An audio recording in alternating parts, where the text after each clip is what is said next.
China के शहर Beijing में समर ओलंपिक्स की तैयारियां बहुत जोरों शोर से चल रही थीं। पिछले कई सालों की मेहनत और कोशिश के बाद चाइना को पहली दफा समर ओलंपिक्स 2008 को होस्ट करने का मौका मिला था। इसी वजह से चाइना इस इंटरनेशनल इवेंट को बगैर किसी रुकावट के साथ अंजाम देना चाहता था, जिसके लिए $40 बिलियन यानी 3000 अरब रुपए की मालियत के न सिर्फ स्टेडियम बनाए गए बल्कि दुनिया में एक अच्छा इंप्रेशन बनाने के लिए बीजिंग एयरपोर्ट को भी रेनोवेट किया गया और लोकल ट्रांसपोर्ट में हजारों नई बसें भी ऐड की गईं। लाइट्स, जनरेटर्स और सिक्योरिटी गार्ड के साथ साथ ट्रांसपोर्ट वगैरह सब चीजें रेडी थी, लेकिन फिर भी कुछ न कुछ गड़बड़ लग रही थी। ओलंपिक्स की ओपनिंग सेरेमनी में अब सिर्फ 2 दिन रह चुके थे। प्लान के मुताबिक हर चीज तैयार थी, टिकट बुक हो चुकी थी, तमाम खिलाड़ियों की टीमें बीजिंग पहुंच चुकी थी। अब सिर्फ पूरी दुनिया इस इवेंट का बेसब्री से इंतजार कर रही थी। लेकिन इसी दौरान चाइनीज गवर्नमेंट को कुछ ऐसी खबर मिली जिससे इनके पैरों तले जमीन निकल गई। असल में चाइनीज वेदर रिसर्चर्स ने बीजिंग के अंदर तेज बारिश की फोरकास्ट जारी कर दी थी। एक और परेशान कर देने वाली बात ये भी थी कि ये बारिश एग्जैक्टली ओपनिंग सेरेमनी वाले दिन होने वाली थी। बारिश से पहले ही ये खबर ऑर्गेनाइजर्स पर बिजली की तरह गिरी, क्योंकि जिस स्टेडियम में ये सेरेमनी होने वाली थी वो ओपन एयर था, यानी इस स्टेडियम के ऊपर कोई छत ना थी। चाइनीज गवर्नमेंट की सालों की तैयारियां अब सिर्फ 1 घंटे की बारिश के नज़र होने वाली थी।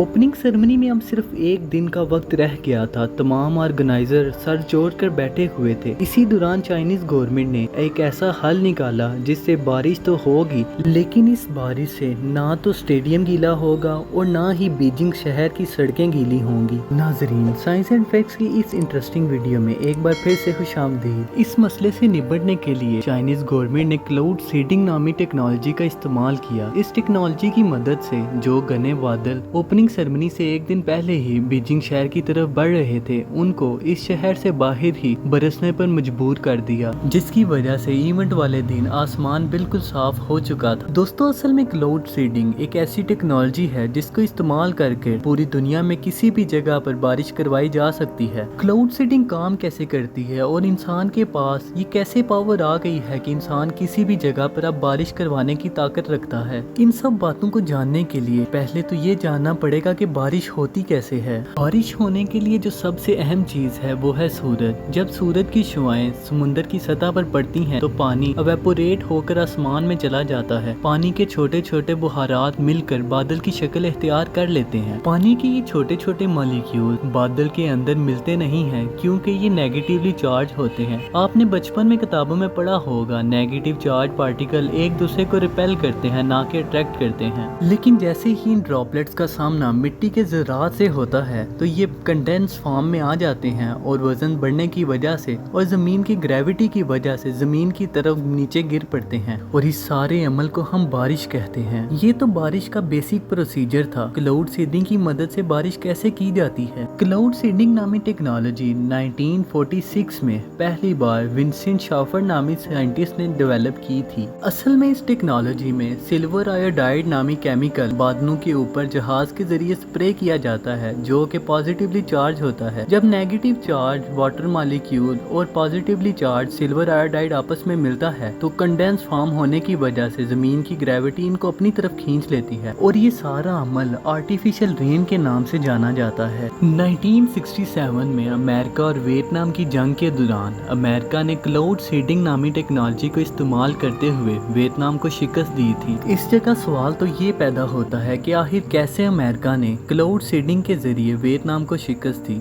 अमेरिका और वियतनाम की जंग 5 साल तक जारी रही। असल में हर साल वियतनाम में मानसून के मौसम में बारिश होती थी। अमेरिका इसी बात का फायदा उठाते हुए अपने C-1 तैयारे की मदद से वियतनाम के अंदर बादलों पर सोडियम आयोडाइड स्प्रे कराता था, जिससे बारिश का ये सिलसिला एक लंबे अरसे तक जारी रहता था, और सैलाब की वजह से वियतनाम की आर्मी बहुत ज्यादा कमजोर हो गई थी। और इसी क्लाउड सीडिंग टेक्नोलॉजी को इस्तेमाल करते हुए अमेरिका ने वियतनाम को शिकस्त दी थी। अमेरिका ने इस सारे ऑपरेशन को पापायज ऑपरेशन का नाम दिया था। पापायज ऑपरेशन का नाम देने की असल वजह ये थी, जैसे पापायज की पालक का आज तक किसी को नहीं पता, वैसे ही अमेरिका की खुफिया ऑपरेशन का आज तक किसी को भी नहीं पता था।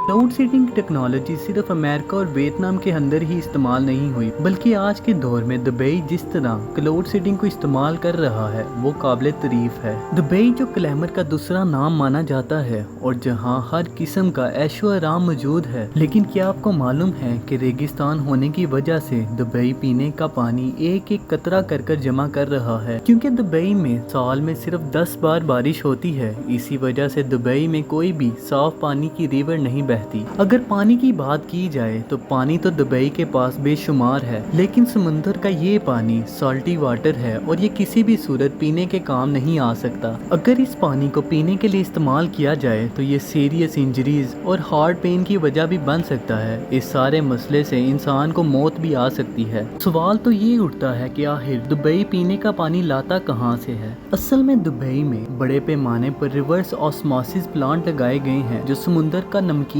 पानी इकट्ठा कर कर उससे नमक को अलहदा करके उसको पीने के काबिल बनाते हैं। लेकिन ये प्रोसेस इतना आसान भी नहीं है। दिन रात चलने वाले ये प्लांट रोजाना हजारों नहीं बल्कि करोड़ों लीटर पानी फिल्टर करते हैं और इसको पीने के काबिल बनाते हैं। जाहिर है इतने बड़े पैमाने पर चलने वाले प्लांट बिजली और एक्सपेंस भी ज्यादा इस्तेमाल करते होंगे। इसी सब वजह से दुबई को 1000 लीटर पानी फिल्टर करने पर $60 का खर्चा आता है। इस खर्चे से बचने के लिए दुबई पीने का पानी भी आज के दौर में क्लाउड सीडिंग टेक्नोलॉजी की मदद से इकट्ठा कर रहा है। जी हाँ, दुबई में हजर के पहाड़ों के अंदर एक बड़ा डैम बनाया गया है और हर साल क्लाउड सीडिंग की मदद से इन पहाड़ों के अंदर बारिश करवाई जाती है और एक एक कतरा पानी का लाकर इस डैम में स्टोर किया जाता है। दुबई ना सिर्फ इस डैम से पीने का पानी हासिल करता है बल्कि बड़े पैमाने पर बिजली भी पैदा कर रहा है। जहाँ वाटर फिल्ट्रेशन प्लांट में 1000 लीटर पानी फिल्टर करने के लिए 4500 रुपए का खर्चा आता था, वहाँ क्लाउड सीडिंग की मदद से ये खर्चा सिर्फ 75 रुपए तक आ जाता है। आज की इस वीडियो में सिर्फ इतना ही। अगर आप इस वीडियो का पार्ट 2 चाहते हैं तो हमें कमेंट सेक्शन में कमेंट जरूर करें, वीडियो को लाइक करें, चैनल को सब्सक्राइब करके बेल आइकॉन की घंटी को दबा दें ताकि मजीद इंटरेस्टिंग वीडियो के नोटिफिकेशन आपको सबसे पहले मिल जाए। हमें अपनी दुआओं में याद रखिएगा। अगली वीडियो में मिलते हैं, तब तक के लिए अल्लाह हाफिज।